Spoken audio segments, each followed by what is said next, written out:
আলাইকুম, কেমন আছো তোমরা সবাই? নতুন একটি ব্লগে তোমাদের সবাইকে স্বাগত জানাই। আজ হচ্ছে সোমবার, বাজে এখন ওই সকাল 9টার মতো। এসছি একটু ছাদের উপরে। কয়েকদিন আগে তো গাছ লাগানো হয়েছিল, এর আগের ভিডিওতে তোমাদের শেয়ার করেছিলাম। আর আজ এসছি একটু ছাদের উপরে দেখতে। আবার কয়েকটা নতুন গাছ লাগানো হয়েছে। ড্রাগন ফলের গাছগুলো একদিকে করে রাখা হয়েছে, আর পেঁপের গাছ, তারপরে আমের গাছ, ওইগুলোকে একদিকে রাখা হয়েছে। আর ছাদের উপরে গাছ লাগালে না একটু যত্ন করতে হয় ছাদের উপরে, কেন যেখানেই গাছ লাগাই একটু যত্ন করতে হবে। যত্ন না করলে কোনো দিনই গাছ রেখে তাহলে লাভই হবে না। আর এই গাছটা দেখতে পাচ্ছ, এটা নিচে রাখা থাকে, ইনডোর প্লান্ট এগুলো। তো একটা ছোট টবে লাগানো ছিল, তো খুবই অসুবিধে হচ্ছিল, তো আজকে ওই টবটা থেকে বের করে এখানে একটা বড় টবে লাগানো হয়েছে। এই বেসিনগুলোতে অনেক সময় জল যেতে চায় না, তো এটা তো আর ভেতরে সব সময় পরিষ্কার করা যায় না, তার জন্য হারপিকের এই পাউডারটা কিনে এনেছিলাম। আর এটা দেখলাম খুব ভালো কাজ করছে। বেসিনটা ক্লিন করে আর একটু ওটা দিয়ে রেখে দিলাম, প্রায় 10 মিনিটের মতো দিয়ে রেখেছিলাম। তারপর খুব সুন্দরভাবে দেখলাম পরিষ্কার হয়ে গেছে, আর জলও যাচ্ছে খুব ভালোভাবে। খুব ভালো কাজ করছে এটা।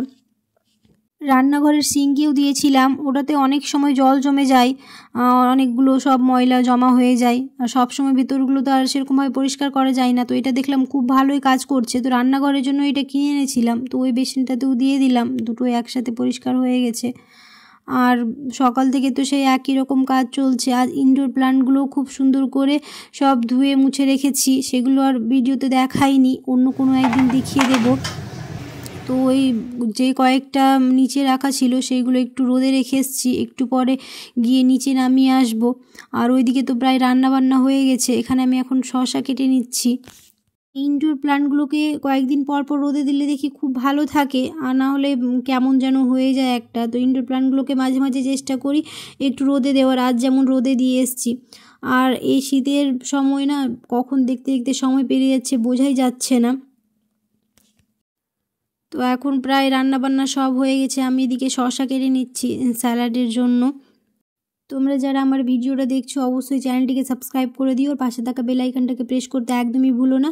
আর যারা আমার চ্যানেলটিকে সাবস্ক্রাইব করে রেখেছো তাদেরকে অসংখ্য ধন্যবাদ। গল্প করতে করতে শসা কাটা হয়ে গেল, এখন লেবু কেটে নিচ্ছি। আজ সকালে মাছ মাংস দুটোই কিনে আনা হয়েছিল, রান্না হচ্ছে মাছ ভাজার জন্য সব রেডিও করে নিয়েছিলাম। হঠাৎ করে জানতে পারলাম মাসিরা আসবে, তো এই মাছটাকে এখন রেখে দিচ্ছি। নুন হলুদ মাখানোই আছে, এরকম একটা টিফিন বক্সে করে ফ্রিজে রেখে দেবো, ডিপ ফ্রিজে। আর ওইদিকে মাংস রান্না হয়েছে। এরকম করে মাছ ফ্রিজে রাখলে একদিক থেকে সুবিধেই হয়, শুধু বের করে একটু ভেজে নিলেই হয়ে যাবে, নুন হলুদ তো সব মাখানোই থাকে। আর মাসিরা প্রায় কিছুক্ষণ পরেই চলে আসবে, ওইদিকে রান্নাবান্না তো সব হচ্ছে। তো এখন এটাকে ফ্রিজে রেখে চলে আসি। অনেকেই আছো তোমরা ভিডিও দেখে চলে যাচ্ছ, সাবস্ক্রাইব করো না, অবশ্যই সাবস্ক্রাইব করো, আমার পাশে থেকে আমাকে অনেক অনেক অনেক ভালোবাসা দিও, তাহলে আমি আরও নতুন নতুন ভিডিও তোমাদের জন্য বানাবো।